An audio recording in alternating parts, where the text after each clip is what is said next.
நன்றி தகப்பனே, நன்றி நிறைந்த உள்ளத்தோடுமை நாங்கள் துதிக்கிறோம், வாழ்த்துகிறோம், மகிமைப்படுத்துகிறோம், போற்றுகிறோம். நீ நல்லவர், உம்மை உயர்த்துகிறோம், உம்மை வாழ்த்துகிறோம், ஆராதிக்கிறோம்.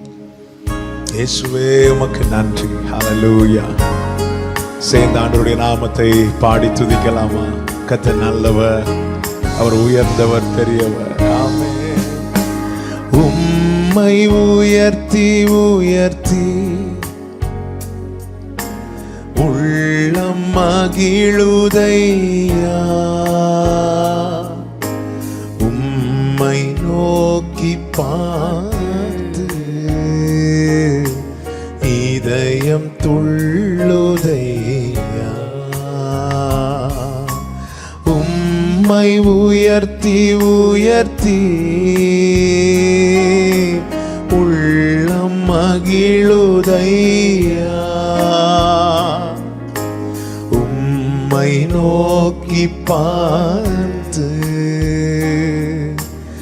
இதயம் துள்ளுதையா. இருப்பவரே, இருந்தவரே, இனிமேலும் வருபவரே. பாடுங்க சேர்ந்து. இருப்பவரே, இருந்தவரே, இனிமேலும் வருபவரே. கரங்களை உயர்த்தி நன்றி நன்றி நன்றி நன்றி. உம்மை உயர்த்தி உயர்த்தி உள்ளம் மகிழுதையா, உம்மை நோக்கி பார்த்து இதயம் துள்ளுதையா. உம்மை உயர்த்தி உயர்த்தி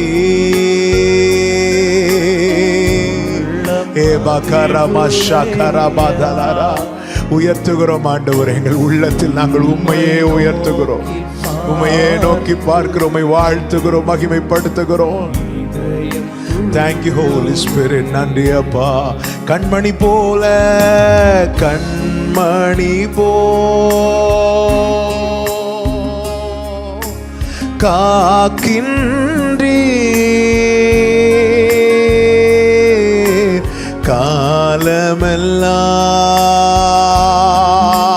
காலமெல்லாம் சுமக்கின்றீர். சொல்லுங்க நன்றி நன்றி நன்றி நன்றி நன்றி. காலை மாலை எல்லா வேளையிலும் என்னை நடத்தும் உம் கரங்கள் நான் கண்டேன். தேவை பெருகும் போது சிக்கி தவித்திடாது உதவும் உம் கரங்கள் நான் கண்டேன். பாடுங்க. காலை மாலை எல்லா வேளையிலும் என்னை நடத்தும் உம் கரங்கள் நான் கண்டேன். தேவை பெருகும் போது சிக்கி தவித்திடாது உதவும் உம் கரங்கள் நான் கண்டேன். எல்லா நெருக்கத்திலும் என்னை வீழாமல் காக்கும் அன்பின் நல்ல கர்த்தரே. எல்லா நேருக்கத்திலும் என்னை விழாமல் காக்கும் அன்பின் நல்ல கர்த்தரே. ஆயிரம் ஆயிரம் நன்மைகள் அனுதினம் என்னை சூழ்ந்திட கிருபையும் இரக்கமும் அன்பும் கொண்டீரே. பாடுவீங்களா? நன்றி நிறைந்த உள்ளத்தோடு, உள்ளம் நன்றியால் நிரம்பட்டும். Hallelujah, we praise you Father. ஏக சத்தமாய் கரங்களை உயர்த்தி, நல்ல எபினேசராய் என்னை நடத்தி வந்தீரே, நன்றி சொல்ல வார்த்தை இல்லையே. நல்ல எபினேசராய் என்னை நடத்தி வந்தீரே, நன்றி சொல்ல வார்த்தை இல்லையே. மரண பள்ளத்தாக்கில் நான் நடந்த வேளை மீட்கும் கரங்கள் நான் கண்டேன். வாடி நின்ற வேளை மடிந்திடாது என்னை தாங்கும் கரங்கள் நான் கண்டேன். எந்த மாறாவின் வாழ்வை மதுரமாய் மாற்றும் அன்பின் நல்ல கர்த்தரே. எந்த மாறாவின் வாழ்வை மதுரமாய் மாற்றும் அன்பின் நல்ல கர்த்தரே.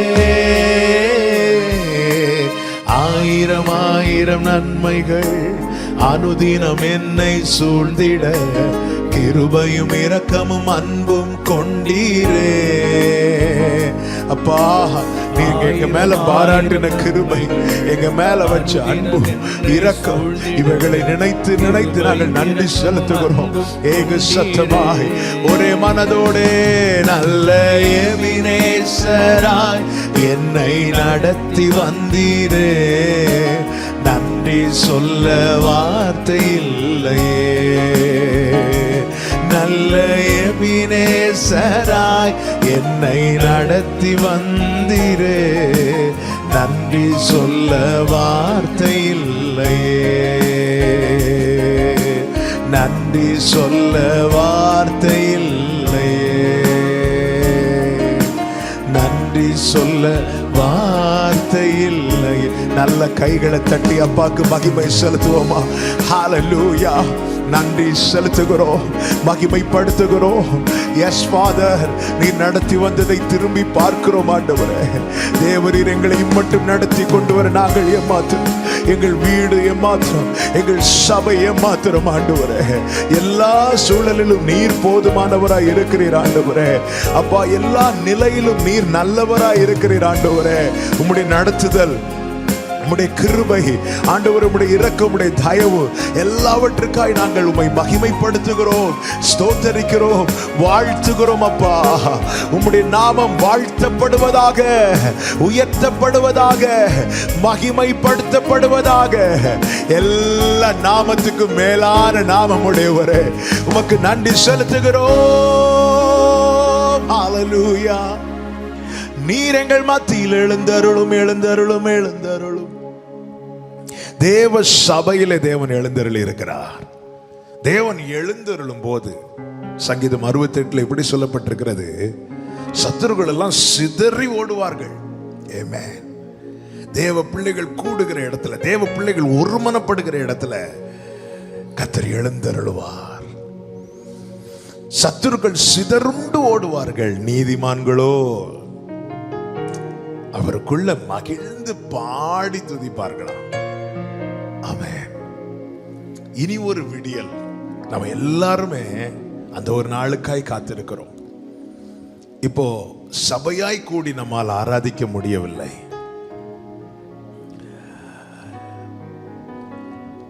ஒரே இடத்துல கூடி நம்மால் தொழுது கொள்ள முடியவில்லை. ஆனாலும் கிருபையினால் ஆங்காங்கே இருந்தாலும் ஆவில ஒருமுகப்பட்டு தேவனை நோக்கி பார்க்கும்படியான இப்படிப்பட்ட தருணங்களை கிருபையாய் தேவன் நமக்கு ஏற்படுத்தி தந்திருக்கிறார்.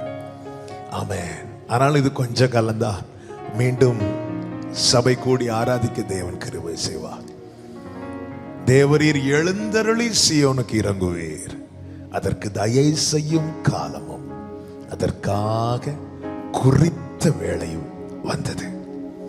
அப்போ எப்போ தயவு செய்யணும் என்பதற்கெல்லாம் தேவன் ஒரு வேளையை குறித்திருக்கிறார். வேதம் நமக்கு கற்றுத்தருகிறது, அவர் அதை புகழ்ச்சியாக்கும் வரைக்கும் அவரை அமர்ந்திருக்க விடாதிருங்கள். அப்பா, நீங்க எழுந்தருளும் போது இந்த நிலைகள் எல்லாம் மாறும் ஆண்டவரே, இந்த சூழ்நிலைகள் மாறும் ஆண்டவரே.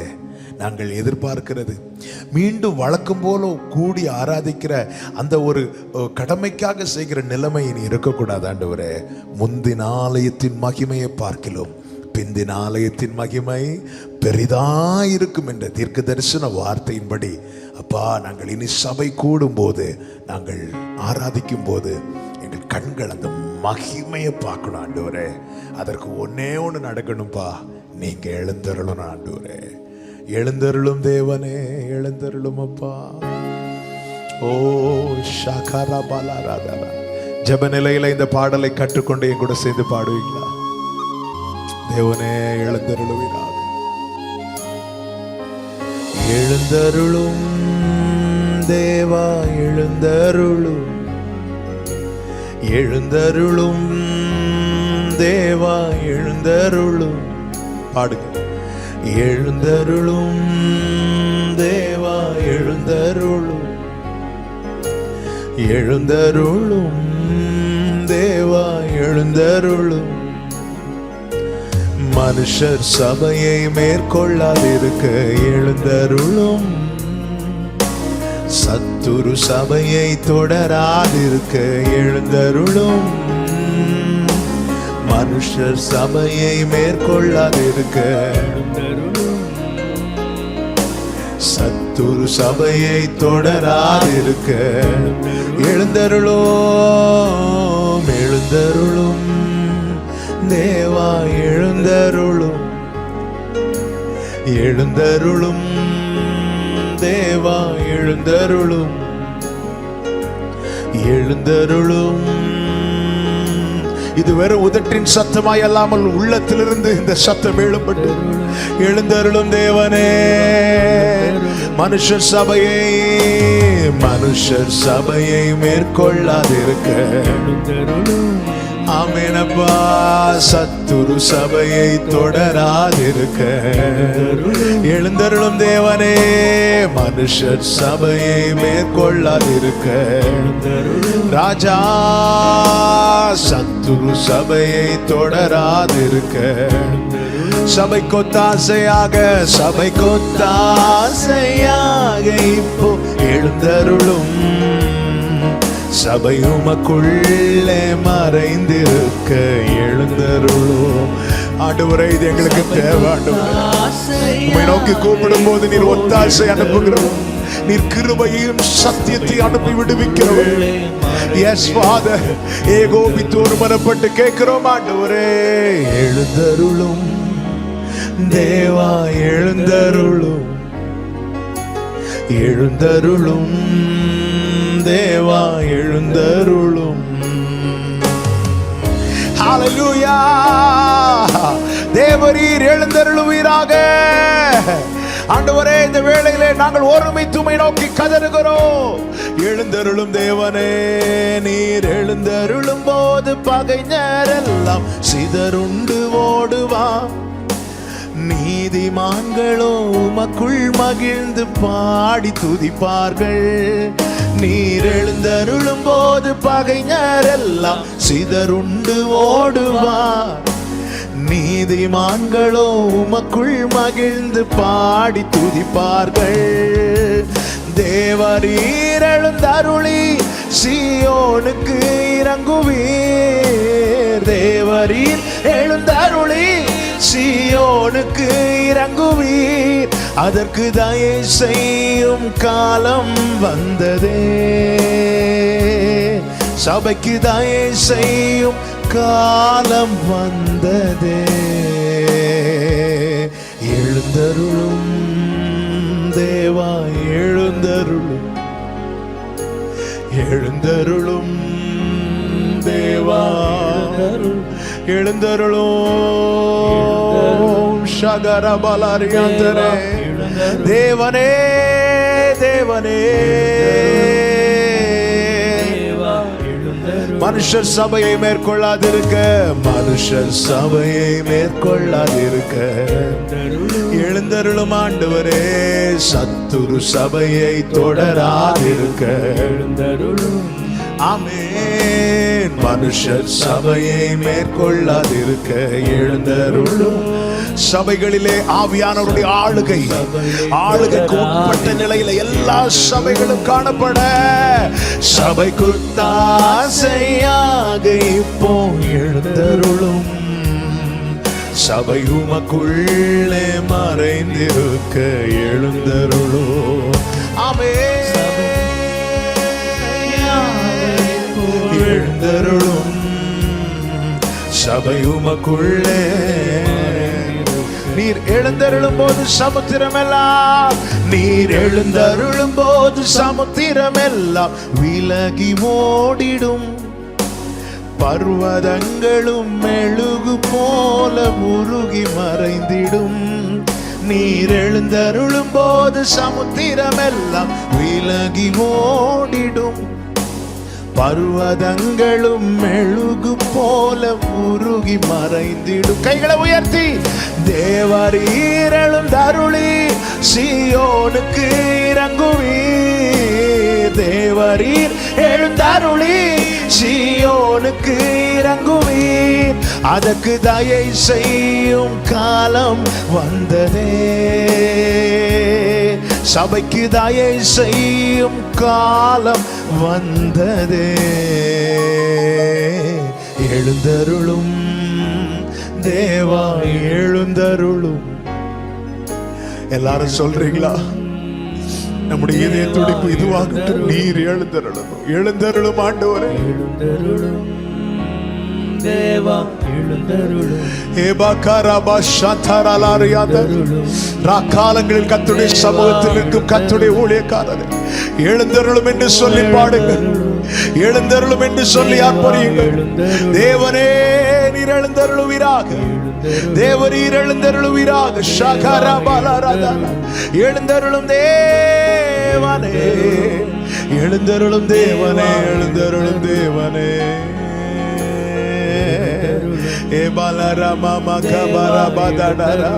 மனுஷர் சபையை மேற்கொள்ளாதிருக்க எழுந்தருளுங்கப்பா. சத்துரு சபையை தொடராதிருக்க. ஆமென். மனுஷர் சபையை மேற்கொள்ளாதிருக்க எழுந்தருளும். Jesus Jesus. கம் ஆன், ரெண்டு கரங்களை விரித்து உயர்த்தி சொல்லுங்க. சபை கொத்தாசையாக இப்போ எழுந்தருளும். சபை உமக்குள்ளே மறைந்திருக்க எழுந்தருளும். சபை கொத்தாசையாக இப்போ சபை உமக்குள்ளே. ஆமென். எழுந்தருளும் தேவனே. தேவனே தேவனே. ஏ பாலரதடரமஷே கபரபலரியந்தரே. ஆமென். ஹalleluya. தாரீரருணோதயம் போல் உதித்து வரும் இவர் யாரோ. பாரீரருணோதயம் போல் உதித்து வரும் இவர் யாரோ. முகம் சூரியன் போல் பிரகாசம். சத்தம் பெருவெள்ள இரைச்சல் போலே. முகம் சூரியன் போல் பிரகாசம். ஆமென். சத்தம் பெருவெள்ள இரைச்சல் போலே. ஹalleluya. இயேசுவே ஆத்மநேசரே.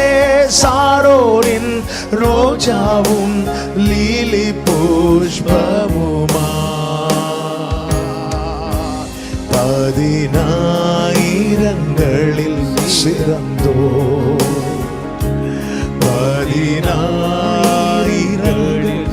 நல்ல கரங்களை தட்டி அப்பாக்கு மகிமை செலுத்துவோமா?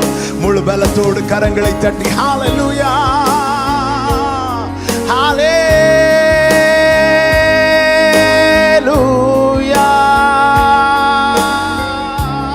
நன்றி செலுத்துகிறோம், மகிமைப்படுத்துகிறோம், எங்களை தாழ்த்துகிறோம். எங்களோடு பேசுவீராக மீட்பர் இயேசு கிறிஸ்துவின் நாமத்தில் பிதாவே, ஆமென், ஆமென், ஹalleluya.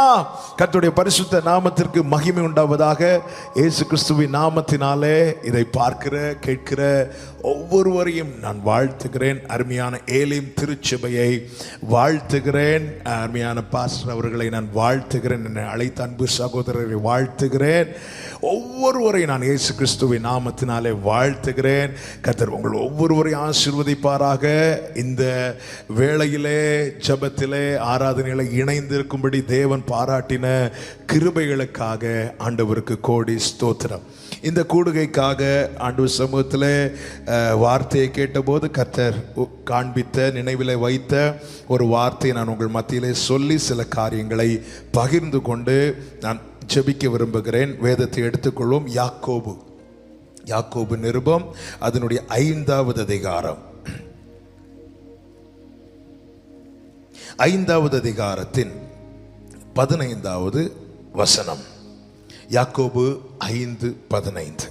அதுல அப்பொழுது விசுவாசமுள்ள ஜெபம் பிணியாளியை ரட்சிக்கும். விசுவாசமுள்ள ஜெபம்,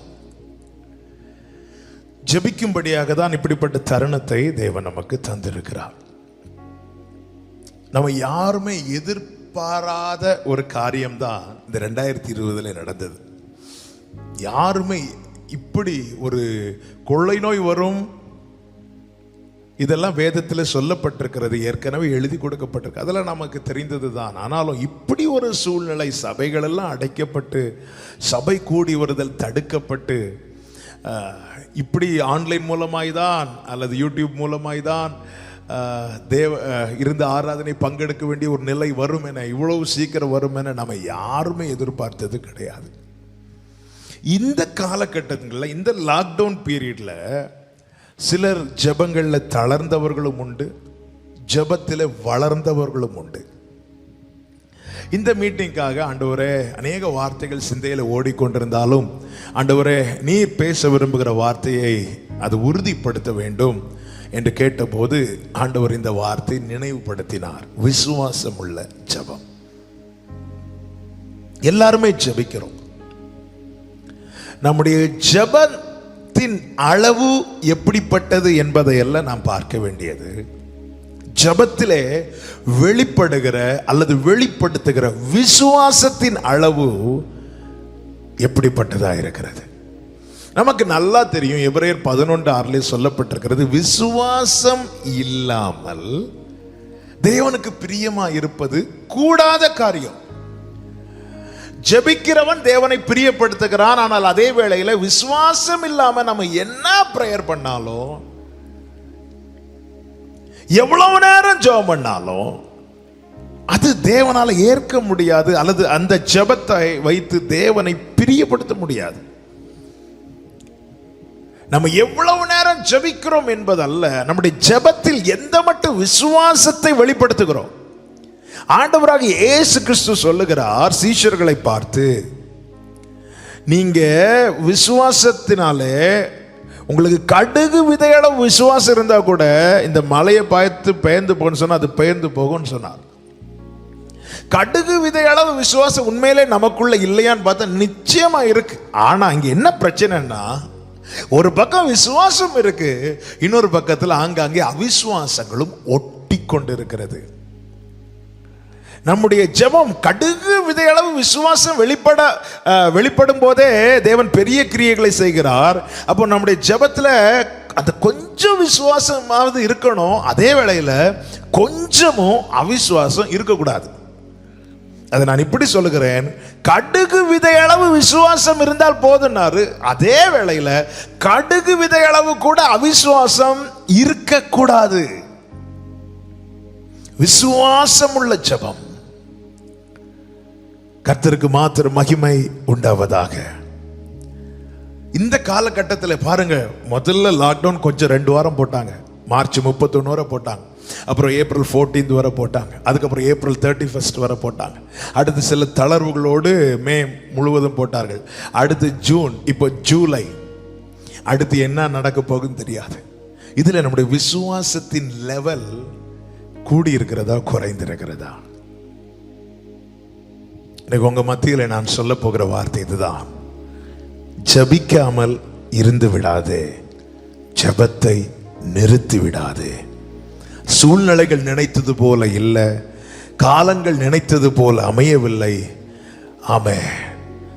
நாம் எதிர்பார்த்த காரியங்களுக்கு மாறானதுதான் எல்லாம் நடந்தாலும் ஒன்றை புரிந்து கொள்ளுங்கள், ஜபத்தை கேட்கிறவர் இன்றும் உயிரோடு இருக்கிறார்.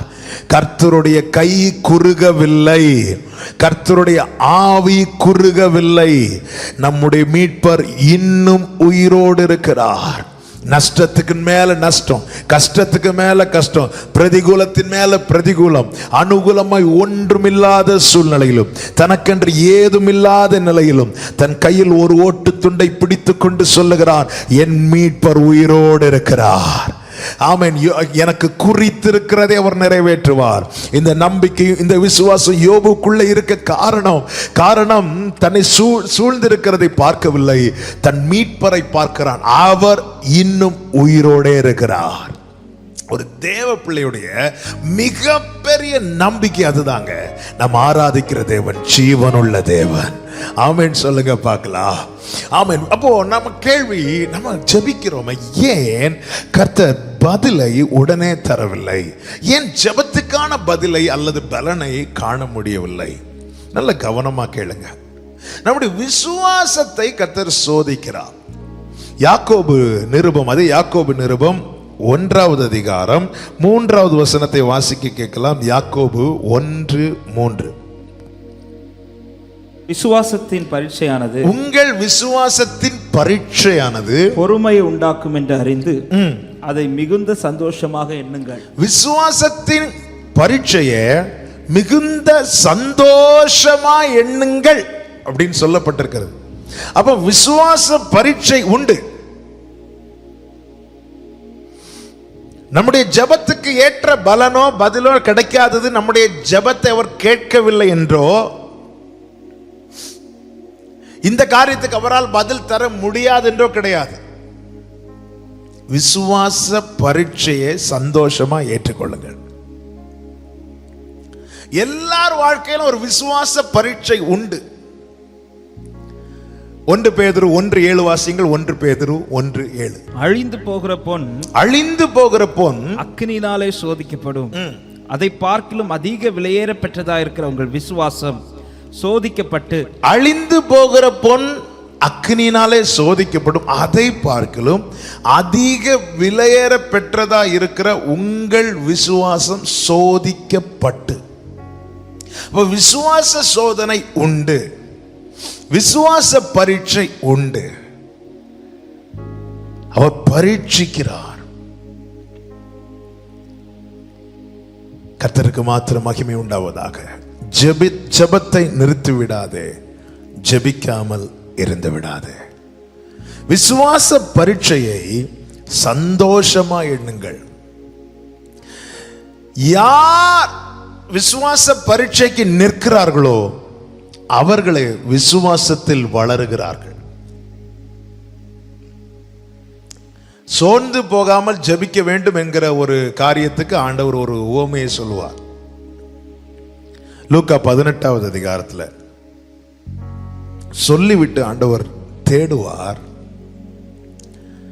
அந்த ஜெபத்தில் மிகப்பெரிய ஒரு விசுவாசம் அந்த ஸ்திரீனிடத்தில் வெளிப்பட்டதை அவர் சொல்லிவிட்டு சொல்லுவார், தேவன் கடைசி நாளில் வரும்போது விசுவாசத்தை காண்பாரோ என்று கேட்கிறார். விசுவாசத்தை காண்பாரோ? அப்ப ஒரு காரியம் தெளிவாய் தெரிகிறது, ஜெபத்திலே தேவன் எதை தேடுகிறார்? விசுவாசத்தை தேடுகிறார். நம்முடைய விசுவாசம் தேவனை கனப்படுத்தும், தேவன் விசுவாசத்தை கனப்படுத்துகிறார். நம்ம எப்படி எவ்வளவு நேரம் ஜெபிக்கிறோம் என்பதல்ல, நாம் நம்மில் வெளிப்படுகிற ஜெபங்களில் தேவன் தேடுகிற விசுவாசம் உண்டா? விசுவாசம் உள்ள ஜெபம். ஆண்டவரிடத்தில் எதை கேட்டாலுமே எவ்வளவு வேணும் சந்தேகப்படாமல் கேட்க வேண்டுமா? ஆமென். அவர் விசுவாசத்தை காண்பாரோ என்று தேடுகிறார், என்று கேட்கிறார். விசுவாசத்தை தேடுகிறார். விசுவாச பரீட்சைக்கு நில்லுங்கள். நம்முடைய விசுவாசம் உறுதிப்படவும், விசுவாசத்தில் வளரவும், விசுவாச பரீட்சைக்கு நிக்கணும். தேவன் சோதிக்கிறது நம்முடைய ஃபெய்த்தை டெஸ்ட் பண்ண, நம்முடைய விசுவாசத்தை டெஸ்ட் பண்ண. தேவனுக்கு மாத்திர மகிமை உண்டாவதாக. நம்முடைய ஜெபம் விசுவாசம் உள்ள ஜெபமாகட்டும். ஜெபிக்காமல் இருந்து விடாதே, ஜெபத்தை நிறுத்தி விடாதே. மேக்குள்ள எல்லாம் முடியும்னு பார்த்தோம் ஆண்டவரே, ஆனால் முடியல. இனி இதுக்காக பிரேயர் பண்ணி பிரயோஜனம் இல்லை. இப்படி யாராவது பிரேயரை ஸ்டாப் பண்ணியிருக்கிறீங்களா? பிரேயரை நிறுத்தி இருக்கிறீங்களா? உங்களோடு கதை பேசி கொண்டிருக்கிறார். ஜெபிக்காமல் இருந்து விடாதே, ஜெபத்தை நிறுத்தி விடாதே. 3 சம்பவங்களை வேதத்திலிருந்து நான் உங்கள் மத்தியிலே சுருக்கமாக முன்வைத்து சில விசுவாச பரீட்சையை தேவன் அனுமதிக்கிறார். அதில் தேவன் நம்மிடத்தில் எதிர்பார்க்கிற காரியங்கள். இங்கே விசுவாச பரீட்சை என்று சொல்லும் போது என்னென்ன காரியங்களை நாம் அதில் எடுத்துக்கொள்ளலாம் அநேகம் இருந்தாலும் எளிதில் புரிந்து கொள்ளும்படியாக ஒரு 3 காரியங்களை நாங்கள் மத்தியிலே சொல்லி நான் ஜெபிக்க விரும்புகிறேன். முதலாவது மார்க்கு சுவிசேஷம் 6வது அதிகாரம் அதனுடைய 48வது வசனத்தை வாசிக்க கேட்கலாம். மார்க்கு சுவிசேஷம் 6வது அதிகாரம் 48வது வசனம். அப்பொழுது காற்று அவர்களுக்கு எதிராக இருந்தபடினா அவர்கள் தண்டு வலிக்கிறதில் வருத்தப்படுகிறதை அவர் கண்டு ராத்திரியில் 4ஆம் ஜாமத்தில் கடலின் மேல் நடந்து அவர்களிடத்தில் வந்து அவர்களை கடந்து போகிறவர்கள் போல் காணப்பட்டார். ஆண்டவராக இயேசு கிறிஸ்து சீஷர்களை அக்கறைக்கு போக துரிதப்படுத்துகிறார். 12 சீஷர்களும் படவில் ஏறி அக்கறைக்கு போகிறார்கள். இயேசு ஒரு மலையின் மேல் ஏறி தனித்திருந்து ஜெபம் பண்ண ஆரம்பிக்கிறார். நமக்கு தெரிந்த காரியம்தான். இப்பொழுது என்ன நடக்கிறது? காற்று பலமாய் வீசுகிறது, கடல் கொந்தளிக்கிறது, இவர்கள் படகு தத்தளித்து கொண்டிருக்கிறது, ஒரு மூழ்கிற ஒரு தருவாயில் காணப்படுகிறது. இந்த நேரத்தில் அவங்க தண்டு வலிக்கிறதுல மிகவும் கஷ்டப்பட்டு கொண்டிருக்கிறார்கள். அடுத்து என்ன ஸ்டெப் எடுத்து வைக்கணும்னு கூட தெரியாத ஒரு சூழ்நிலை. படகு மூழ்கிவிடும் போல ஒரு நிலைமை, ஒரு ஆபத்து சூழ்ந்திருக்கிறது. வேதம் தெளிவாய் சொல்லுகிறது 48வது வசனத்தில், அவர்கள் தண்டு வலிக்கிறதில் வருத்தப்படுகிறதை அவர் கண்டார். நல்ல கவனிக்கணும். அவர் கண்டு 4ஆம் ஜாமத்தில் கடல் மேல் நடந்து வந்து, அதாவது அவங்க வருத்தப்படுகிற அந்த நேரத்திலே அவர் வந்துட்டார். அவர் வந்து கடல் மேல நடந்து வந்து உடனே அவர் கிரியை செய்யாமல் அவர்களை கடந்து போகிறவர் போல் காணப்பட்டார். பார்க்காததுனால கடந்து போகவில்லை, பார்த்தும் பார்க்காதது போல கர்த்தர் கடந்து போகிறார். சில சொல்லுவாங்க தெரியுமா, ஆனால் அந்த கூட்டத்தில் வந்த பிறகு என்ன நீ கண்டுக்கவே இல்லையேன்னு. உடனே என்ன சொல்லுவாங்க, ஐயோ நீ இருந்தீங்களா, நான் உங்களை பார்க்கவே இல்லையே. அப்படி சொல்லும்போது நமக்கு ஒரு ஆறுதலாக இருக்கும். பரவாயில்ல, என்ன பார்க்கல அதனால கண்டுக்கல. ஆனால் சிலர் பார்த்தும் பார்க்காதது மாதிரி போவாங்க பாருங்க. இங்கே அதுதான் நடக்கிறது. இப்பொழுது இவர்கள் வருத்தப்படுறாங்கன்னு அவருக்கு நல்லாவே தெரியும். அவர் எதேர்ச்சியா கடல் மேல் நடக்கிற எனக்கு வல்லமை இருக்கு, அதனால எனக்கு போர் அடிக்குது, டைம் பாஸுக்கு நான் கடல் மேல நடக்கிறேன்னு சொல்லிட்டு அப்படி நடக்கல. அவர் கடல் மேல் நடந்ததே இவர்கள் வருத்தப்படுகிறதை கண்ட பிறகுதான். இன்னும் சொல்லணும்னா கடல் மேல் அவர் நடந்து வந்ததே இவர்களுக்காக தான். இவர்களுக்காக அவர் மலை மேல இருந்து ஜெபித்துக் கொண்டிருக்கிறார். மலை மேலிருந்து ஜெபித்துக் கொண்டிருந்தவர் ஏன் கடல் மேல நடக்கணும்? தம்முடையவர்கள் வருத்தப்படுகிறதை அவர் கண்டதுனால. தம்முடையவர்கள் வருத்தப்படுகிறதை அவர் கண்டதினால். நான் இந்த வார்த்தையை சொன்னபடியினால் ஒரு வார்த்தையை சொல்லுகிறேன். அவர் இந்த பூமியில் வந்ததே நமக்காக.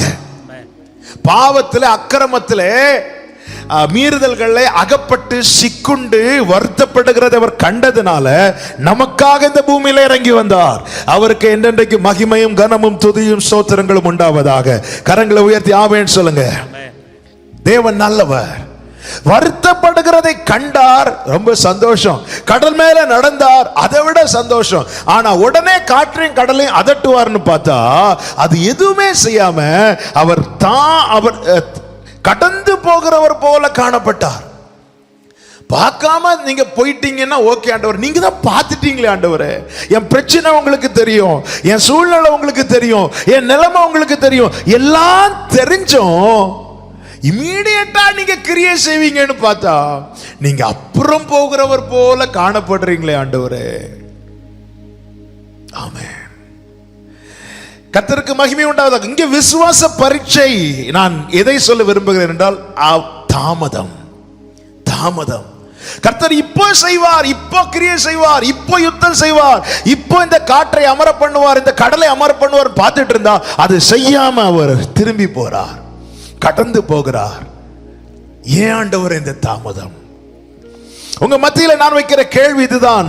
தாமதிக்கிறது சில காரியங்கள், இந்த தாமதத்தில் நாம் என்ன செய்கிறோம்? இந்த தாமதத்தில் நாம் என்ன செய்கிறோம்? நாம் தாமதம் என்று நினைத்து கொண்டிருக்கிறோமே, மேக்குள்ள சரியாயிரும், ஜூனுக்குள்ள சரியாயிரும். ஆனா நாம் நினைத்த காரியங்கள் நாம் குறித்த நாட்களுக்குள்ளே நடந்துவிடும் என்று எதிர்பார்த்து கொண்டிருக்கும் போது அது அவருக்கு தெரியுது. ஆனால் அவர் செய்வார்னு பார்த்தா கடந்து போகிறவர் போல காணப்படுகிறாரு. இன்னைக்கு நடக்கும்னு பார்த்தேன், நடக்கல. இந்த வாரத்தில் நடக்கும்னு பார்த்தேன், நடக்கல. இந்த வருஷத்திலேயாவது நடக்கும்னு பார்த்தேன், நடக்கலையே. ஆமென். இந்த தாமதம் இருக்குல்ல, இந்த தாமதங்களில் நாம் என்ன செய்கிறோம் என்பதை கர்த்தர் பார்க்கிறார். இது நமக்கான விசுவாச பரீட்சை. தாமதம் என்பது நமக்கான விசுவாச பரீட்சை. இந்த பரீட்சைக்கு நில்லாதவர்கள் சத்தியத்துக்கு எதிராக இருக்கிறார்கள் என்று 2 கொரிந்தியர்ல பவுலை கொண்டு ஆவியானவர் எழுதி வைத்திருக்கிறார். பரீட்சைக்கு நில்லாதவர்கள் சத்தியத்துக்கு எதிரானவர்கள். அதாவது இங்கே பரீட்சைக்கு நில்லாதவர்கள் என்ன செய்வார்கள்? அவர்கள் தேவனை தூஷிப்பார்கள். நமக்கு தெரியும், 40 வருஷம் கர்த்தர் இஸ்ரவேல் ஜனங்களை வனாந்திரத்திலே பரீட்சித்தார், சோதித்து அறிந்தார். அதிலே பரீட்சைக்கு நின்றவர்கள் காத்திருந்தார்கள், அமைதலா இருந்தார்கள். பரீட்சைக்கு நிற்க விரும்பாதவர்கள் முறுமுறுத்தார்கள், எகிப்தை நினைத்தார்கள், எகிப்தை மேன்மையாய் பேசினார்கள். ஆமென். தேவன் நம்மிடத்திலே இங்கே விசுவாசத்தை எதிர்பார்க்கிறார். என கேட்கிற ஒவ்வொருவருக்கும் சொல்லுகிற வேதம் நமக்கு கற்றுத் தருகிறது, தாமதித்தாலும் நீ காத்திரு. நான் இப்படி சொல்ல விரும்புகிறேன், சில தாமதமானது போல இருக்கும், ஆனால் தாமதிக்கிறதுனால உன் ஜெபத்தை விட்டுறாத, ஜெபிக்காமல் இருந்து விடாதே. இங்கே இது உன்னுடைய விசுவாச பரீட்சை என்பதை அறிந்து உணர்ந்து புரிந்து கர்த்தரை நோக்கி இன்னும் அதிகமாய் கூப்பிடு, இன்னும் அதிகமாய் ஜெபம் பண்ணு. It may be delayed, but it shall not be denied. அவர் உனக்கு செய்யவே மாட்டார்னா அவர் உன்னை பார்த்திருக்கவும் மாட்டார், உன் பக்கத்துல வந்திருக்கவும் மாட்டார். இங்க பிரச்சனை என்ன அப்படின்னா, நீ நினைச்ச காரியம் நீ நினைத்த டைம்ல செய்யல. நல்ல கவனமா கேளுங்க, குறித்த காலத்துக்கென்று தரிசனம் வைக்கப்பட்டிருக்கிறது. தேவரீர் சீயோனுக்கு தயவு செய்வீர், அதற்காக தயவு செய்யும் காலமும் குறித்த வேளை வந்தது. எல்லாம் குறித்த காலத்தில் செய்வார், அதின் காலத்தில் செய்வார். இப்ப நான் கேட்கிற அடுத்த கேள்வி, யார் குறித்த காலத்தில் செய்வார்? அவர் குறித்த காலத்தில் செய்வார். நம்ம பிரச்சனை என்ன? நாம காலத்தை குறிக்கிறோம். ஆண்டவரே இந்த வாரத்துக்குள்ள செய்யணும்ப்பா, இந்த மாசத்துக்குள்ள செய்யணும் ஆண்டவரே. நம்ம பிரச்சனை, நாம காலங்களை குறிக்கிறோம். இந்த இன்னைக்கு ஒரு வாக்குத்தத்தம் கிடைச்சதா, சரி இந்த நாளுக்குள்ள நடக்கணும். இந்த மாசத்துக்கு ஒரு வாக்குத்தத்தம் கிடைச்சதா, ஓகே இந்த மாசத்துக்குள்ள. இந்த வருஷத்துக்கு ஒரு வாக்குத்தத்தம் கிடைச்சதா, ஓகே இந்த வருஷத்துக்குள்ள. நாம நாட்களை குறிக்கிறோம், குறித்துட்டு அதுவரை காத்துட்டு இருக்கிறோம், அதுவரை அந்த வாக்குத்தத்தத்தை பிடிச்சு வச்சுட்டு இருக்கிறோம். நாம நினைத்த காரியம் நாம குறித்த நாளுக்குள்ள முடியலைன்னா உடனே என்ன செய்கிறோம்? இது டிலே ஆகுது, அல்லது இது எனக்கு நடக்காம போயிடும் சொல்லிட்டு அந்த வாக்குத்தத்தத்தையே அதுக்கப்புறம் பிடிக்கிறத விட்டுறோம், அதுக்கப்புறம் மறந்து விடுகிறோம்.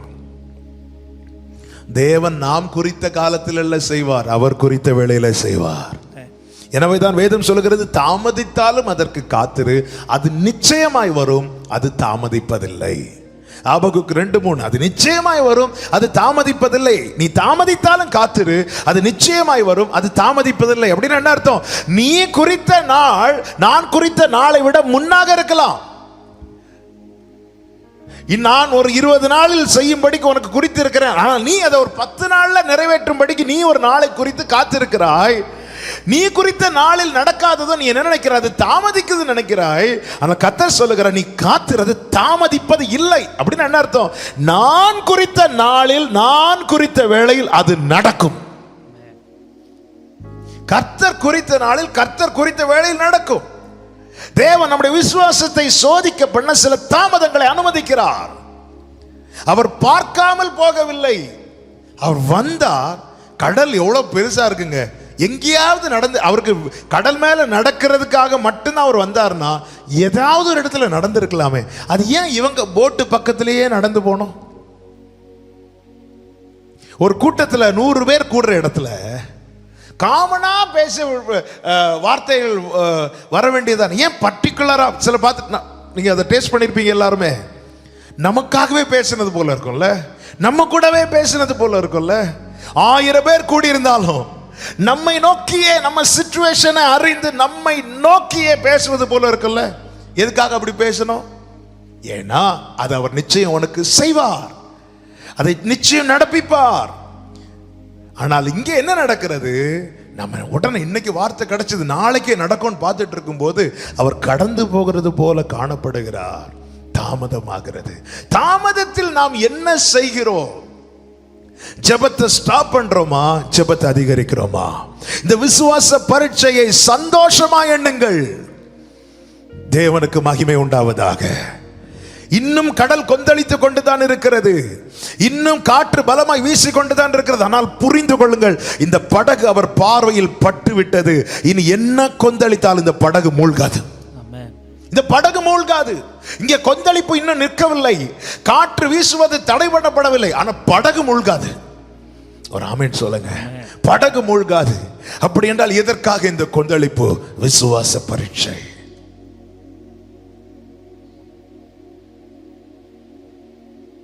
இந்த விசுவாச பரீட்சையில் நாம் என்ன செய்கிறோம்? ஜெபத்தை நிறுத்தி விடுறோமா, இல்ல அதிகமா ஜெபிக்கிறோமா? ஒரு பிறவி குருடன் வழியருகே உட்கார்ந்திருந்தான். அந்த வழியாய் இயேசு சீஷர்கள் திரளான கூட்டத்தை நடந்து போய் கொண்டிருக்கிறார்கள். இயேசு அவங்க கிராஸ் பண்ணிட்டார். கிராஸ் பண்ணதும் கேட்கிறாங்க, என்ன சத்தம், யார் வராங்க? சொல்றாங்க, நசரேயனாகிய இயேசு வரார். உடனே கத்துறான், இயேசுவேன்னு கத்துறான். உடனே சீஷர்கள் அதட்டுறாங்க. அவன் எதிர்பார்த்த பதிலுக்கு மாறான ஒரு பதில் வருகிறது. சத்தம் போடாத. இந்த சூழ்நிலையில் அவன் பேசாம இருந்திருப்பான்னா இந்த பரீட்சையில் அவன் தோற்றிருப்பான். அவனுக்கான பதில் கிடைத்திருக்காது. ஆனா வேதம் கற்றுத்தருகிறது, அவன் முன்பை விட அதிகமாய் சத்தமிட்டான், அதிகமாய் கூப்பிட்டான். வேதம் சொல்லுகிறது, இயேசு நின்று அவனை தம்மிடத்தில் வரவழைத்து அவனுக்கு விடுதலை கொடுத்தார். நாட்கள் தாமதிக்கும் போது நம்ம ஜெபத்தை குறைக்கிறோமா அல்லது ஜெபத்தை அதிகரிக்கிறோமா? ஆபிரகாமுக்கு கர்த்தர் வாக்கு கொடுத்தார். என்ன வாக்கு கொடுத்தார்? ஆபிரகாம் கேட்கல, கர்த்தர் வாக்கு கொடுத்தார். உனக்கு சந்ததி உண்டாகும், அந்த சந்ததியை நான் பெருக பண்ணுவேன், பூமியில் உள்ள வம்சங்கள் எல்லாம் உனக்குள் ஆசீர்வதிக்கப்படும். 75வது வயதில் பெற்றுக்கொண்ட வாக்குத்தத்தத்தை பிடித்து கொண்டு போகிறான். 76ல நடக்கும்னு பார்த்தா நடக்கல, 100 வயசு ஆகும் வரைக்கும் நடக்கல. ஆபிரகாம்கிட்ட கேட்டா என்ன சொல்லுவார்? இது தாமதம். நம்ம கேட்டா என்ன சொல்லுவோம்? இது ரொம்ப தாமதம். 25 வருஷம். நம்ம 25 நாளே தாங்க மாட்டேங்கிறோம், ஆபிரகாமுக்கு 25 வருஷம். ஆனால் வேதம் என்ன சொல்லுகிறது தெரியுமா? ஆபிரகாம் விசுவாசித்தான். 100வது வயது ஆபிரகாமுக்கு ஆகும்போது ரோமர் 4 நமக்கு அழகாய் சொல்லப்பட்டிருக்கிறது, விசுவாசத்தில் வல்லவனானான். நான் அதை இப்படி சொல்ல விரும்புகிறேன், ஆபிரகாமுக்கு கொடுக்கப்பட்ட பரீட்சையில அவன் ஃபுல் மார்க் எடுத்தான். Thank you Holy Spirit. நம்முடைய திராணிக்கு மேல நம்மை சோதிக்க மாட்டார். அப்படின்னு என்ன அர்த்தம்? எல்லாருக்கும் ஒரே கொஸ்டின் கிடையாது. ஆமென். நமக்கு கிரேஸ் மார்க் உண்டு, நம்முடைய கெப்பாசிட்டி தெரியும். எனவே தான் யோபுவை சோதிக்க பெர்மிஷன் கேட்கும்போது சோதிச்சுக்கோனார். அவனுக்கான விசுவாச பரீட்சை. ஆனால் அதே சாத்தான் பேதுருவை சோதிக்க பெர்மிஷன் கேட்கும் போது அப்படியே சோதிக்க விட்டாரா? இல்ல, மாறாக பேதுருவே நான் உனக்காக வேண்டிக் கொண்டேன் அப்படின்னு என்ன அர்த்தம்? பேதுருக்கு ஒரு லிமிட் இருக்கு, பேதுருக்கு ஒரு திராணி இருக்கு. அந்த பரீட்சைக்கு அவன் நிக்கணும். யோபுக்கு ஒரு லிமிட் இருக்கு. யோபுக்கு தெரியும் இந்த கொஸ்டினுக்கெல்லாம் இவனுக்கு ஆன்சர் பண்ண தெரியும். ஆனால் பேதுருக்கு அப்படி கிடையாது. 2 மார்க் ஆன்சர் பண்றதே அவன் ரொம்ப கஷ்டம். நம்முடைய கெப்பாசிட்டி அவருக்கு தெரியுங்க. ஆபிரகாம் 25 வருஷம் காத்திருக்க வச்சதுனால எல்லாரும் 25 வருஷம் அப்படி கிடையாது. ஆபிரகாமுக்கு 25 வருஷம், யோசேப்புக்கு 13 வருஷம். ஒவ்வொருவருக்கும் அவங்கவுங்க திராணிக்கு நிலைமைக்கு தக்கதாய் இந்த பரீட்சை உண்டு. அழிந்து போகிற பொன் அக்கினியினால் சோதிக்கப்படும், அதை பார்க்கிலும் அதிக விலையேறப்பட்டதா இருக்கிற உங்கள் விசுவாசம். இந்த பரீட்சையில தயவு செய்து ஜெபத்தை ஸ்டாப் பண்ணிராதீங்க, ஜெபத்தை விட்டுறாதீங்க. எவன் வாழ்க்கையில் ஜெபம் முடிவுக்கு வருகிறதோ, எவன் வாழ்க்கையில் ஜெபம் இனி வேண்டாம் என்கிற நிலையில் காணப்படுகிறானோ அவன் வாழ்க்கை தளர ஆரம்பிக்கும். ஜெபிக்கிறவனுடைய வாழ்க்கை, ஜெபிக்கிறவனுடைய விசுவாச வாழ்க்கை வளர ஆரம்பிக்கும். ஜெபிக்காதவனுடைய வாழ்க்கை தளர ஆரம்பிக்கும். இந்த நாட்களிலே இந்த வேளையில கர்த்தர் தருகிற வார்த்தை கேளுங்கள். தாமதம் ஆகிறது உன் வாழ்க்கையில் அவர் செய்யக்கூடாது என்பதனாலேயோ உனக்கு கிடைக்காது என்பதனாலேயோ அல்ல. இந்த விசுவாச பரீட்சைக்கு நீங்க நிற்க வேண்டும் என்பதற்காக கர்த்தர் கடந்து போகிறவர் போல காணப்பட்டார். ஆனால் உண்மையிலே அவர் கடந்து போவதற்காக அப்படி செய்யவில்லை. உனக்கான பரீட்சை. பரீட்சை என்று தெய்வம் അനുവദിച്ചാൽ പരിഹാരമെനിക്കായി കരുതിട്ടുണ്ട്. എന്തിനെന്നു ചോദിക്കില്ല ഞാൻ, എൻ്റെ നന്മയ്ക്കായി എന്നറിയുന്നു ഞാൻ. அழகான ஒரு மலையாள பாடல். ஒரு பரீட்சை என் தேவன் அனுமதித்தால் அதற்கான பரிகாரமும் அவர் ஏற்கனவே ஆயத்தப்படுத்தி இருக்கிறார். ஏன்னு நான் கேட்க மாட்டேன், எல்லாமே நன்மைக்கென்று நான் அறிந்து கொள்வேன். இந்த விசுவாச பரீட்சையில நாம என்ன செய்கிறோம்? அதிகமாய் ஆபிரகாம் பாருங்கள், அவனுடைய ஜெப வாழ்க்கை வளர்ந்தது. விசுவாசம் வளர்றதுனால ஜெபம் அதிகரிக்கும். ஆபிரகாம் 25 வருஷத்துல ஆபிரகாம் எதற்கு முதல்ல யாருக்காக ஜெபம் பண்ணா? ஆதியாகமம் 15வது அதிகாரம் 2வது வசனத்துல தனக்கானதை கேட்பான். ஆண்டவர் சொல்லுவார், நான் உனக்கு கேடகமும் மகா பெரிய பலனுமா இருக்கிறேன் என்று சொல்லுவார். அப்பொழுது ஆபிரகாம் ஆண்டவர்கிட்ட வைத்த காரியம் என்ன? ஆதியாகமம் 15:2 வாசியுங்கள்.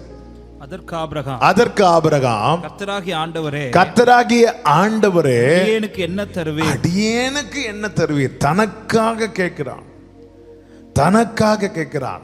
இந்த 25 வருஷம் விசுவாச பரீட்சையில் ஆபிரகாம் முதலாவது தனக்காக ஜெபிக்கிறான். இரண்டாவது யாருக்காக ஜெபிக்கிறான்? ஆதியாகமம் 18வது அதிகாரம் 22 முதல் கடைசி வரை பார்த்தீர்களானால் தெரியும், லோத்துக்காக ஜெபிக்கிறான். தனக்கு அடுத்தவனுக்காக ஜெபிக்கிறான். லோத் ஆபிரகாம் வீட்டில் வளர்ந்தவன், ஆபிரகாமுடைய சகோதரனுடைய மகன். தனக்கு அடுத்தவனுக்காக ஜெபிக்கிறான். மூன்றாவது யாருக்காக ஜெபிக்கிறான்? ஆதியாகமம் 20வது அதிகாரம் கடைசி வசனத்தை வாசியுங்கள். ஆதியாகமம் 20வது அதிகாரம் கடைசி வசனம். ஆபிரகாம் தேவனை நோக்கி வேண்டிக் கொண்டார். அப்பொழுது தேவன் அபிமெலேக்கையும் அவன் தங்கியிருந்த பட்டணத்தின் ராஜாவுக்காகவும் அவன் மனைவியையும் அவன் வேலைக்காரிகளையும் குணமாக்கி பிள்ளை பெறும்படி அனுக்கிரகம். அவன் தங்கியிருந்த பட்டணத்தின் ராஜாவுக்கு அபிமெலேக்குக்காகவும் அந்த அரண்மனையில் இருக்கிறவங்களுக்காகவும் அந்த தேசத்தில் உள்ளவர்களுக்காக அவன் ஜெபிக்கிறான். ஒரு புறம் அவனுடைய விசுவாசம் வளர்கிறது, அதோடு கூட அவனுடைய ஜெப வாழ்க்கை வளர்கிறது. இந்த பரீட்சையில் அவன் நின்றான். அவன் கர்த்தருடைய சிநேகிதன் எனப்பட்டான். நம்முடைய ஜெபம் கூடி தாமதம் ஆகும்போது சிலர் பாருங்க கிடைக்க தான் ஜெபம் பண்ணுவாங்க. கண்டு விசுவாசிக்கிறவன் நல்ல, காணாமல் விசுவாசிக்கிறவன் பாக்கியவான். கிடைக்கட்டும் அதுக்கப்புறம் நான் நம்புறேன். சில சொல்லுவாங்க பாருங்க, சர்ச்சு கூட்டம் வரமாட்டாங்க. ஏன் வரமாட்டாங்க? முதல்ல என் வாழ்க்கையில் ஒரு அற்புதம் நடக்கட்டும், அதுக்கப்புறம். ஆபிரகாம் தனக்காக ஜெபிக்கிறான். இந்த தாமதத்தில் அவன் தனக்காக ஜெபிக்கிறான். இந்த தாமதத்தில் தனக்கு அடுத்தவனுக்காக, தன் வீட்டில் இருந்தவனுக்காக ஜெபிக்கிறான். இந்த தாமதத்தில் அவன் ஜனங்களுக்காக ஜெபிக்கிறான், தேச தலைவர்களுக்காக ஜெபிக்கிறான். உன் வாழ்க்கையில தேவன் அனுமதிக்கிற தாமதம், இந்த விசுவாச பரீட்சையை நீ சந்தோஷமா எண்ணு. அது நிமித்தம் உன் ஜெப வாழ்க்கை அதிகமாகும். நீ கர்த்தருடைய சிநேகிதன் எனப்படுவாய். கரங்களை உயர்த்தி ஆமென் சொல்லுங்க பார்க்கலாம். இரண்டாவது ஒரு காரியம் பாருங்கள். இது ஒரு வித்தியாசமான பரீட்சை, கொஞ்சம் கடினமான பரீட்சை தான். அதுதான் மத்தேயு 15வது அதிகாரம் அதனுடைய 21 முதல் 21 22 வாசிங்க. பின்பு இயேசு அவ்விடம் விட்டு புறப்பட்டு தீரு சீதோன் பட்டணங்களின் திசைக்கு போனார். அப்பொழுது அந்த திசைகளில் குடியிருக்கிற கானானிய ஸ்திரீ ஒருத்தி அவரிடத்தில் வந்து, ஆண்டவரே, தாவீதின் குமாரனே, எனக்கு இரங்கும், என் மகள் பிசாசினால் கொடிய வேதனைப்படுகிறாள் என்று சொல்லி கூப்பிட்டாள். அவளுக்கு பிரதியுத்தரமாக ஒரு வார்த்தையும் சொல்லவில்லை. போதும். இங்க பரீட்சை என்ன அப்படின்னா, எனக்கு அதாவது தேவ சமூகத்தில் இருந்து நம்ம ஜெபிக்கிறோம், அவர் செய்யறதுலாம் ரெண்டாவது. ஆனா நம்ம கூட ஏதாவது ஒரு வார்த்தையை கொண்டு அவர் பேசுறோம் இல்ல, அவர் வேலை வரும்போது செய்வார். ஆனா இன்னைக்கு என் ஜெபம் எனக்கு சமாதானம் உண்டாகணும்னா எனக்கு ஒரு கன்ஃபர்மேஷன், பதில் வேணும், ஆன்சர் வேணும். அப்போ ஆன்சர் கிடைக்கும், நம்ம போவோம். அன்னாள் பாருங்க, இருதயம் மனம் கசந்து தேவ சமூகத்தில் அழுது கொண்டிருக்கிறாள். அவளுக்கான ஆன்சர் ஏலி மூலமாய் கிடைக்குது. உன் விருப்பத்தின்படி உன் வேண்டுதலை கர்த்தர் கேட்டிருக்கிறார். அந்த ஆன்சரோட எழுப்பி போறான். எல்லாருமே அப்படிதான். போவாஸ் பாதத்தில் அமர்ந்த ரூத், போவாஸ் என்ன சொல்லுகிறார்? நீ பயப்படாதே, உனக்கு வேண்டியபடி செய்கிறேன். அந்த ஆன்சரோட போகிறான். இங்கே பரீட்சை என்ன தெரியுமா? பிரதியுத்தரம் ஒண்ணுமே இல்லை, ஒரு பதிலும் இல்லை. எப்படிங்க இருக்கும்? ஆமென். பிரதியுத்தரம் இல்லாதது அவர்கிட்ட ஆன்சர் இல்லாததுனால அல்ல, மாறாக அது நமக்கான விசுவாச பரீட்சை. வேதம் சொல்லுகிறது, அவர் அன்பின் நிமித்தம் அமர்ந்திருப்பார்.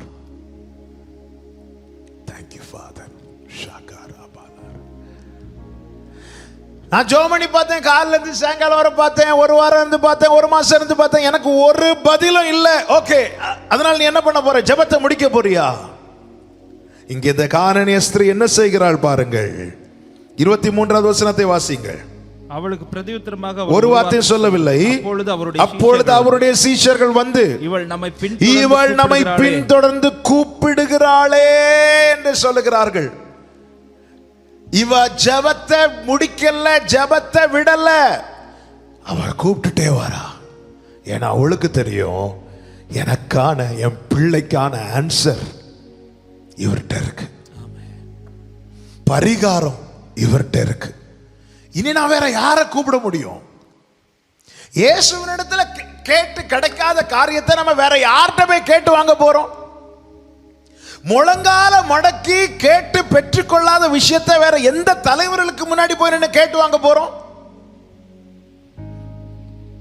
தேவன் அடைத்ததை எந்த மனிதனுக்கும் திறக்க முடியாது, தேவன் திறந்ததை எந்த மனிதனுக்கும் அடைக்க முடியாது. ஜெபித்து நம்மால பெற்றுக்கொள்ள முடியாத காரியத்தை வேற யார்கிட்ட மனு எழுதி கொடுத்து போய் வாங்க முடியும்? எந்த இடத்துல போய் நின்று போராட்டம் பண்ணி வாங்க முடியும்?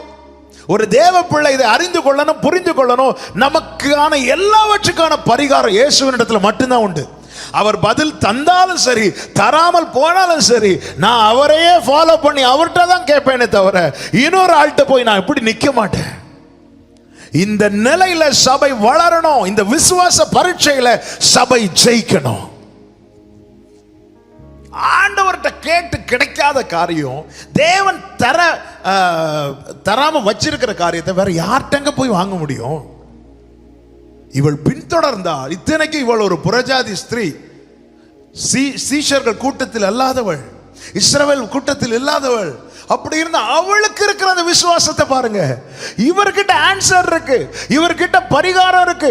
அவர் பதில் தந்தாலும் சரி, தராம போனாலும் சரி, அவர்கிட்ட தான் இருக்கு.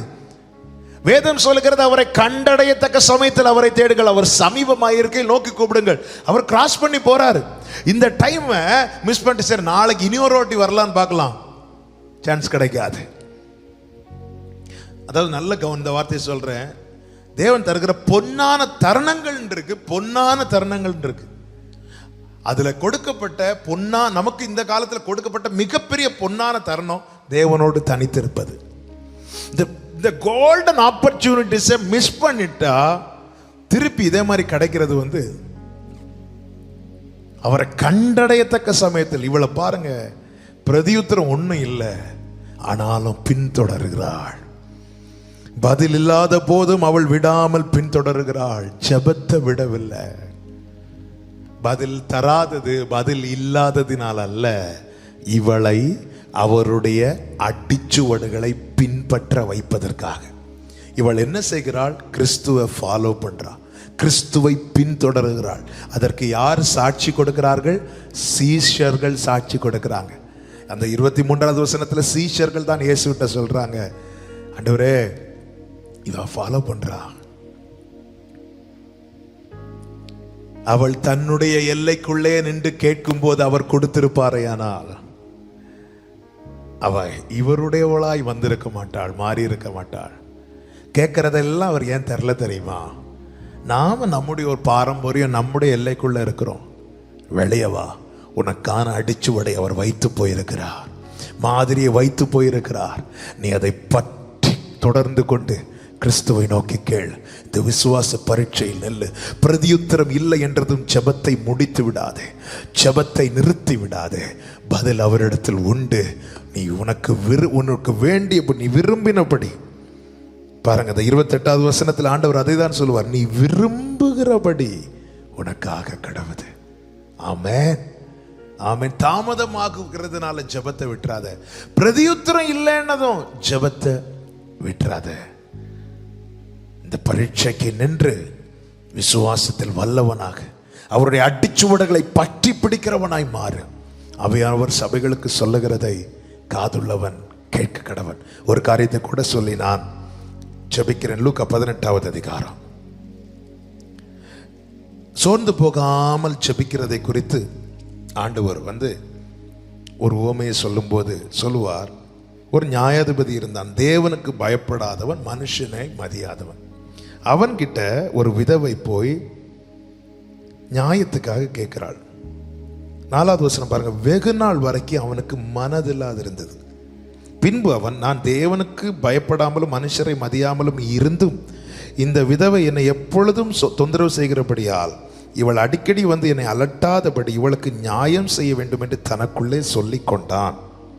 6வது வசனம், பின்பு கர்த்தர் அவர்களை நோக்கி, அநீதியுள்ள அந்த நியாயாதிபதி சொன்னதை சிந்தித்து பாருங்கள்.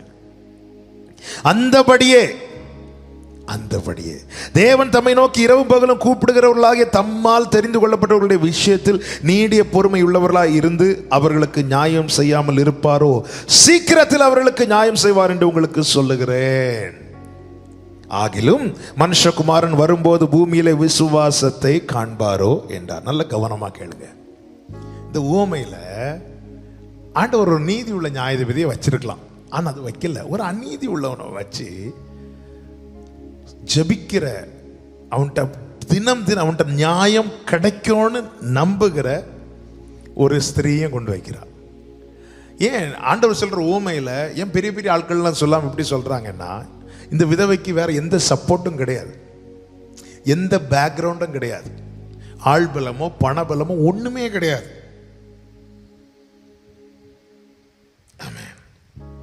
எதுவுமே கிடையாது. அப்படி இருந்தும் நல்ல கவனமா கேளுங்க, ஸ்தானத்தில் இருக்கிறவன் தேவனுக்கு பயப்படாதவன், மனுஷனை மதியாதவன். ஆனால் இவளுடைய அந்த தொடர் ஜெபம், இவளுடைய தொடர் ஜெபம் அவனையே நியாயம் செய்ய வேண்டும் என சிந்திக்க வைத்தது. பைபிள் அதுதான் சொல்லப்பட்டிருக்கிறது. 5வது வசனம், தனக்குள்ளே சொல்லிக் கொண்டான். நியாயம் செய்ய மனதில்லாதவனே நியாயம் செய்வான், ஆனால் நீதியுள்ள நியாயாதிபதி தம்மால் தெரிந்து கொள்ளப்பட்டவருடைய விஷயத்தில் நியாயம் செய்யாமல் இருப்பாரோ? இந்த விசுவாச பரீட்சை என்பது தேவனுடைய பொறுமை. என்ன ஆண்டவர் இப்போ தாங்க, ஆண்டவர் இன்னைக்கே செய்யுங்கன்னு சொல்லும் போது ஆண்டவர் அமைதியா இருப்பார். அமைதியா இருந்ததும் நம்ம என்ன செய்கிறோம்? ஆண்டவர் நமக்கு சப்போர்ட் பண்ண மாட்டார். நாம ஏதாவது அட்வொகேட்டை பார்த்து, ஏதாவது லாயரை பார்த்து இந்த விஷயத்தை முடிச்சிருவோம், அல்லது ஏதாவது போலீஸை பார்த்து முடிச்சிருவோம். அப்படியே போறோம்?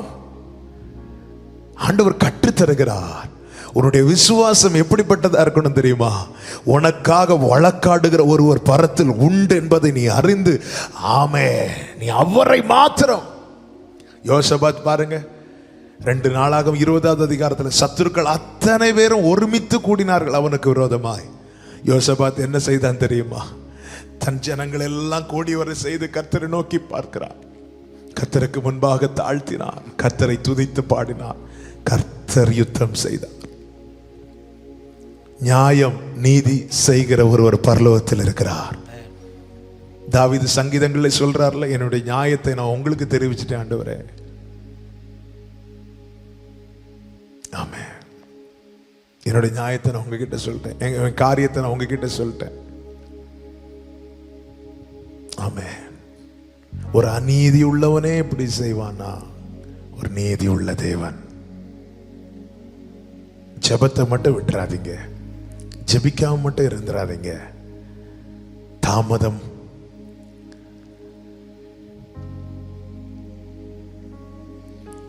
பதில் பிரதியுத்தரம் இல்லாத நிலைமை, நியாயம் செய்கிற விஷயத்துல நினைத்தது போல நடக்காத சூழ்நிலை, இதுல எல்லாம் வரும்போது சோர்ந்து போய் ஜெபத்தை விட்டு வேற வழியை தேடாதிருங்கள். அவர் கடந்து போகிறவர் போலதான் காணப்பட்டாரே தவிர கடந்து போகவில்லை. அவர் பிரதியுத்தரம் சொல்லாமல் இருந்த உண்மைதான், ஆனால் அவரிடத்தில் பதில் இல்லாமல் இல்லை. அவர் நியாயம் செய்கிற விஷயத்துல பொறுமையா இருக்கிறார், உண்மைதான், ஆனால் சீக்கிரத்தில் நியாயம் செய்வார். இந்த விசுவாச பரீட்சைக்கு நின்று விசுவாசமுள்ள ஜெபத்தை, விசுவாசமுள்ள தேவனுக்கு ஏற்கும் இந்த ஜெபத்தை வெளிப்படுத்துகிறவர்களாய், விசுவாசம் உள்ளவர்களாய், விசுவாசத்தில் வல்லவர்களாய் மாற தேவனம் ஒவ்வொருவருக்கு கிருபை செய்வாராக. இந்த வார்த்தைகளை கொண்டு கர்த்தர் உங்களை ஆசீர்வதிப்பாராக. இருக்கிற இடங்களில் கண்களை மூடி தேவ சமூகத்திலே தாழ்த்தி, நல்ல தகப்பனே உமக்கு ஸ்தோத்திரம், ஸ்தோத்திரம், ஸ்தோத்திரம், ஸ்தோத்திரம். நன்றி நிறைந்த உள்ளத்தோடு துதிக்கிறோம், வாழ்த்துகிறோம், மகிமைப்படுத்துகிறோம். நீர் எங்கள் மத்தியிலே பேசின எங்களுக்கு தந்த நல்ல வார்த்தைகளுக்காக நன்றி செலுத்துகிறோம். தகப்பனே, நீர் விரும்புகிற, நீர் தேடுகிற, நீர் எதிர்பார்க்கிற விசுவாசம் எங்களில் வெளிப்படுவதாக. இந்த விசுவாச பரீட்சைக்கு நாங்கள் நிற்கணும் ஆண்டவரே. அப்பா, தாமதமாகிற காரியங்களை குறித்து நாங்கள் சோர்ந்து போய் ஜெபத்தை முடித்து விடாதபடிக்கு இன்னும் ஜெபிக்க கிருபை செய்யும் ஆண்டவரே. பிரதியுத்தரம் இல்லாத காரியங்கள் நிமித்தம் சோர்ந்து போய் பின்வாங்கி போகாதபடி பின்தொடர கிருபை செய்யும் ஆண்டவரே. நியாயம் கிடைக்க தாமதமாகிற விஷயத்தில் நாங்கள் சோர்ந்து போய் இருந்து விடாதபடி தொடர்ந்து ஜெபிக்க கிருபை செய்யும். இதை கேட்ட பார்த்த அத்தனை பேரையும் ஆசீர்வதியும். இந்த வார்த்தைகள் பிள்ளைகளோடு இன்னும் பேசி கொண்டிருக்க கிருபை செய்யும். இந்த ஊழியத்தை ஆசீர்வதிப்பீராக, இன்னும் எல்லையை விஸ்தாரமாக்குவீராக. அருமையான போதகருக்காய் ஸ்தோத்திரம், குடும்பத்துக்காய் ஸ்தோத்திரம், உடன் ஊழியர்களுக்காய் ஸ்தோத்திரம். ஒவ்வொருவரையும் ஆசீர்வதியும், நாமத்தை மகிமைப்படுத்தும். எல்லா கன மகிமை துதி ஸ்தோத்திரம் ஒருவருக்கே செலுத்துகிறோம். மீட்பர் இயேசு கிறிஸ்துவின் நாமத்தில் ஜெபிக்கிறோம் எங்கள் இரக்கமுள்ள நல்ல பிதாவே. ஆமென், ஆமென். God bless you. கர்த்தர் உங்களை ஆசீர்வதிப்பார். ஆமென்.